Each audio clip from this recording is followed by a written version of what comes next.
You are watching the press preview, a first look at what's on the front pages as they arrive. In the next half hour, we'll see what's making the headlines with journalist and broadcaster Tom Latchem and former Conservative MP, who's now the Chief Executive of the charity Business in the Community, Mary Macleod. So let's see what's on some of the front pages for you now. Well, the Times claims the Conservatives will cut the upfront cost of a home for first-time buyers as a pre-election giveaway to win over younger voters. The PM and Chancellor are considering announcing 3-year spending review plans for public services before the general election. That's according to the Eye. The Telegraph reports Rishi Sunak's plans to end inheritance tax to boost his chances at the next election. A former head of GCHQ has called for an end to the government handling crises via the WhatsApp messaging service. That's according to The Guardian. The Financial Times says global banks cut more than 60,000 jobs in 2023, marking one of the biggest years for cuts since the financial crisis. The Express has campaigners calling for hospital car parking fees to be banned after patients' visitors paid nearly £200 million in a single year. That's also the main story for The Mirror, where it says parking charges have increased by 50% over the last year. The Mail claims more than 70 children aged 3 and 4 have been sent to the controversial NHS transgender clinic. And The Star says the UK is facing 5 storms in 9 days, with winds of up to 80 miles an hour as 2024 begins. And a reminder that by scanning the QR code you'll see on screen during the programme, you can check out the front pages of tomorrow's newspapers while you watch us. And we are joined tonight by Tom Latchem and Mary Macleod. Welcome to you both. Good to see you. Let's start with the Daily Telegraph, shall we? And this report about Number 10 planning to end inheritance tax, scrapping that tax before the election. Tom, take us into this. Well, it's one of just a number of stories. I think there's an election coming, isn't there? I think you can tell. It might be. And Conservatives, it sort of feels a little bit desperate, really. It's all about property, it's all about housing, it's about inheritance. And you just think, you've had quite a long time to do all this stuff, and you haven't done it yet. But we're now saying we're going to do it. And what is interesting about this story, I think, is that it's actually tiny, the number of people it impacts. You know, the Conservative Party are polling dismally. I mean, they're polling dismally with everybody, and we might come to that a bit later. But they're polling dismally, particularly among young people. This inheritance tax, right? 4% of households pay inheritance tax each year. And inheritance tax, really, is only on anything above £325,000. Who are they appealing to? Who do they think... Well, you're right, it does affect a small number, small percentage of people. But it is still a vote winner because it's something that does concern people. People do get quite exercised, but they get quite exercised by it. Sure, but it must be that they don't really understand it because it doesn't really impact most people. That's what I find most weird about inheritance tax. You know, we talk about the, income tax, etc. But really, there is a huge amount of money going to be transferred from, like, a record amount of money going to be transferred from boomers to young people. And, yeah, I just think... Anyway. Bank of Mum and Dad. Mary, it's an aspirational sort of tax that people want to be included in that bracket, I suppose. I think a lot of people would say it's just an unfair tax. So you're right, it's a small number of people. Although it does go further down. It's not just the really wealthy on some of this, because there's lots of people who've really struggled to buy their homes over many years and they want to naturally pass that on to their children. So I think it's just the fairness of people say, oh, that money has already been taxed, so why should it be taxed again? And it does get a lot of attention for whatever reason. And I think it probably is around fairness. Is it because it's in the Daily Telegraph and these are exactly the sort of people that people care about? But I've got to say, I don't think it matters to many people, and that's why I think it's a strange one to be. But you'll find a lot of things in the headlines that are things sometimes that don't matter to many people. But Tom, do you not think that people do generally think it's unfair, whether it applies to them or not? I guess some people do. I mean, I clearly don't. I'm probably not the right person to... I mean, I think 325,000 is a lot of money. Most people, it's not going to impact most people. That's why I find it really strange. Some of the other things that we're seeing, I'm sure we'll come to, that they're trying to do as vote winners, will have much more impact in terms of first-time buyers of homes, etc., etc. This, I find strange. But yes... But I think internally, probably, the Prime Minister has no doubt had many of his MPs come to him, Conservative MPs come to him and push him on this. It's been something that's been going on for such a long time.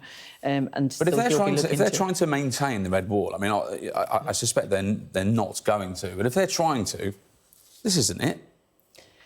Well, to me, this is, I say, it goes back to just looking at the fairness of a tax.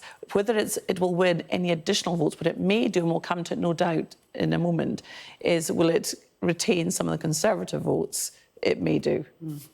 Let's go inside the Times, and the Prime Minister is a photograph pictured there, jumping for joy, although he doesn't seem to have much to be joyous about. Just 6% say the Tories are doing well, but most aren't sold on Starmer, interestingly enough. Tom? Who are these 6% of people that think the Tories are doing well? I've got to say, public services are straight. You can't get a train without it being cancelled. People can't buy homes. Young people can't get on the property ladder. We've got the highest tax burden in history. Who are the 6% that think the Tories are doing well? That's what I find most bizarre, that they're us. I'd love to meet them. I'd really like to meet them. 6% isn't very much. I know. They're not doing very well. Let's not get too concerned about the 6%. I mean, I think what this story is more just talking about is that there are, yes, some that say the Tories are doing well. There'll be some that there are a lot of people who are unsure and who don't know and say none of the two main parties. So that is 30%. So that is, that's still a lot of votes to go for. And that's why even if, and there's a lot can happen in a year, so we don't know when the election is. It could be May, it could be autumn. When do you think it's going to be? You're a former MP yourself. I don't have the inside track these days. But what did you think in your political... I think they will be prepared for May, because there are elections happening anyway in May. Mm-hmm. But they will see how the economy is doing. They will see if anything has changed and turned. If not, it's more likely to be an autumn election. But this shows, I think, this article, is that Starmer's got work to do. And to some extent, I think Labour are aware of that, because I've heard them speaking about they're not taking things for granted. But he can't win an election on 43%. You say so that. He's got to still appeal to others. You say that people aren't sold on Starmer, but also just below this in the poll, it says, who would you trust more to handle on the following issues? And Labour win on every single one of them. Immigration, the economy, climate change, NHS. OK, those two you'd probably say they would anyway. And then crime. What they haven't put on here, but that's all data. There's data from the end of August saying exactly the same thing, saying the Conservatives were only trusted on defence and security.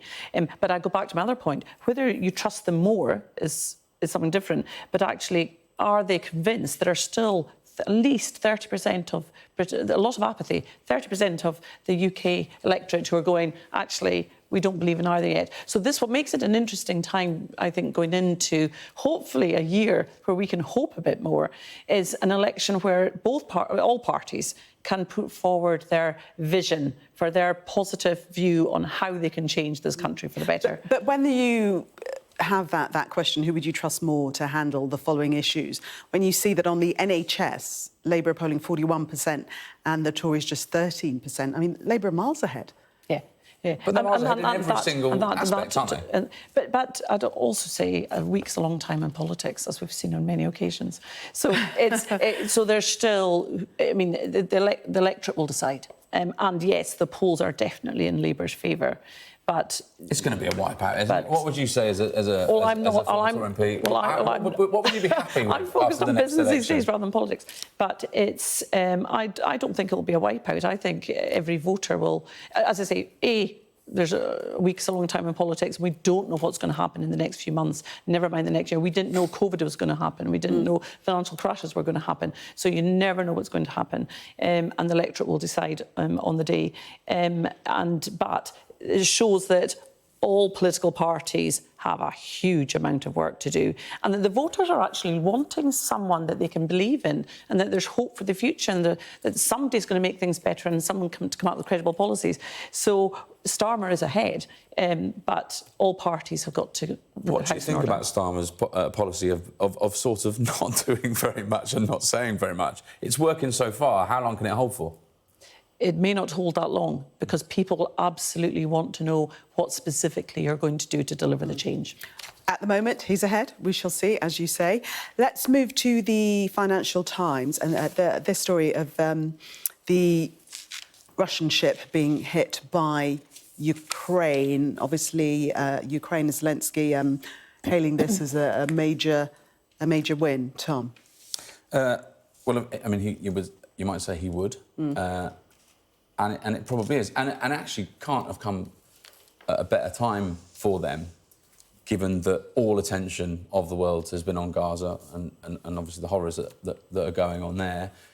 There is something to be said for, look, you know, we're still here, we're still fighting. Well, it's put them back on the front page, hasn't it? Indeed, and it's not a stalemate, which is what they would be saying. That's a great. I mean, it's an incredible photo with the flames coming out of the port, and those sort of images.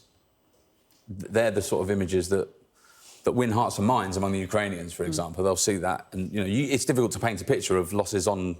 Of losses on you know, and territories or territory gains, etc., etc. But seeing images like that will stoke their hearts. Mary, do you think this is a turning point? I really hope so, because first of all, just having it again on the front pages, as you said, is a reminder that it hasn't gone away and that people are still dying and there's a conflict happening, and therefore that it's really, really important that we still are mindful of what's going on in the Ukraine. So this does. I mean, I think what on this though, you can never determine just what Putin's going to do next, and he has absolutely been pushing for territorial gain.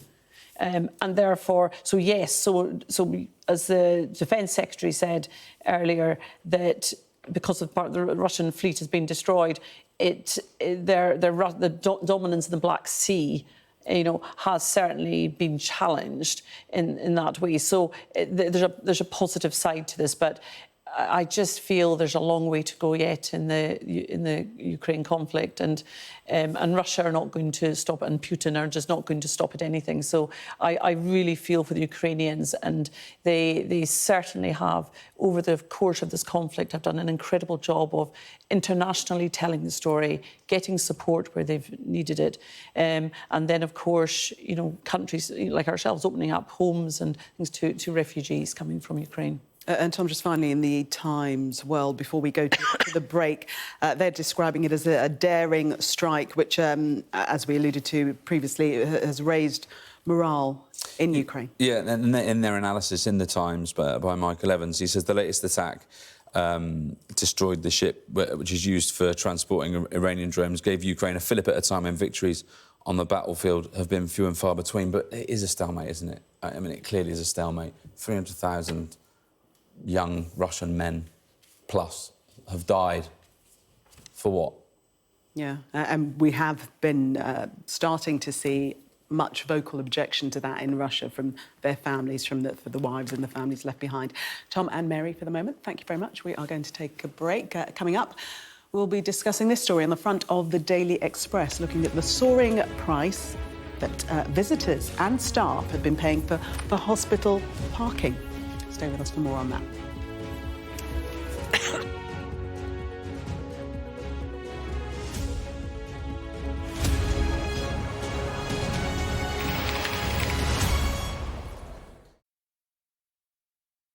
Welcome back. You are watching the press preview. Still with me, Tom Latchem and Mary Macleod. That was Tom you heard giggling there. I've outed you. Let's start with the Daily Express.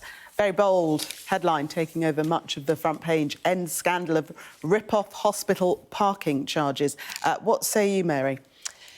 Yeah, this is something that people actually do care about, because we've all been to a hospital either because we've been ill or our loved one's been ill, and we have wasted time and got stressed over parking, and then had to renew the parking and kept an eye on it whilst you're looking after a loved one or in an appointment. So it's a really, it's a headline that I think people will absolutely relate to. And I think it just feels, again, it's the unfairness of putting such high costs for car parking at hospitals. So I think... Well, 200 million... 200 million is a lot. In a single year from visitors and staff. Yeah. That's an incredible figure. Yeah, it is. And that space, you could have free parking there. What I don't know is where that money goes into, whether it goes into the hospital and goes into the care system in some way, the NHS system. Don't know. Yeah, very good point, actually. But it still is just for people generally, there might be another way of dealing with it where it's stressful trying to find car parking, then paying for it and chasing to make sure you don't get clamped or get a fine. So it's up 50% in the last year from 146 million. The bill for staff rocketed more than 700%, from 5.6 million to 46.7 million. Now, Keir Starmer, I know you obviously watch this programme, here's a great policy. Why don't you just get rid of hospital parking? You say it's a big amount of money. It really isn't. It's a drop in the ocean, £200 million. When you think about the vast, gargantuan sums we spend on a whole manner of different things, this is actually really small, and it would play right to Labour's, to the NHS, to Labour voters.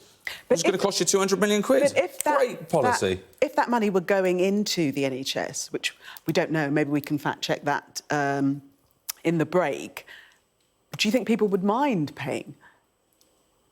Maybe we should find that out. Yeah, we need to find out, because I don't know whether it's private companies running the car parks. Well, it's usually the apps, right? So, like, the various different ones that we can name. And therefore, and we might fact check this, I suspect it doesn't go into the hospital. They may pay some back, but I mean, I think that's a really great policy, and it's absolutely. You might need to pay some money for the upkeep of the car parks, but it's not going to be 200 million quid a year, is it? It's a small percentage of that hospital's the amount they're spending as an overall budget, but it's certainly something that people will be nodding at and getting certainly angst over. I think. By the way, it's a classic of the genre. You can tell it's between Christmas and New Year. NHS parking. So let's hope that Sir Keir Starmer is watching, as you suggest, and he doesn't watch anything else. Your offer of pre-election policy. We've just got time very quickly for the Guardian front page, and this is taking us back to the Israel-Hamas war. The suggestion there that Israel's coming under attack from 7 theatres: Gaza, Lebanon, Syria, Judea and Samaria, Iraq, Yemen and Iran. Mary? It just shows the complexity of it. It really is. And my worry is that, when will this end? Because it's so complex. Other people are being brought in, and before you know it, things have just escalated completely. So it's a very worrying story for everything that started on the 7th of October. I don't know then at that point what Hamas were thinking it would get to, but literally it shows the amount of, I think, the diplomatic that's required, the diplomacy that's required to actually try and solve this, because we always say it should be people sitting round a table. They're trying to find a solution. The previous solution hasn't worked, so there has to be some other solution to this, because it's just going to escalate if nothing is done soon in this. And of course, our hearts go out to any of the innocent civilians that are killed as part of this process. Yes. And so there's the spread of the conflict, because we read that US military installations across the region have been attacked as well. So it's expanding. You could say as well, though, that this is coming from the Israeli Defence Minister. The world wants a ceasefire. I mean, 70% of British people plus want a ceasefire. I mean, I know that the America, Biden isn't yet calling for it, and nor are the two main leaders in this country. But the world generally wants a ceasefire. Benjamin Netanyahu does not want a ceasefire. He wants to continue. He said it's going to be a long war. Is this them sort of trying to, I don't know, speak to the world and say there is a reason why we want to continue? OK. Tom and Mary, thank you very much for the moment.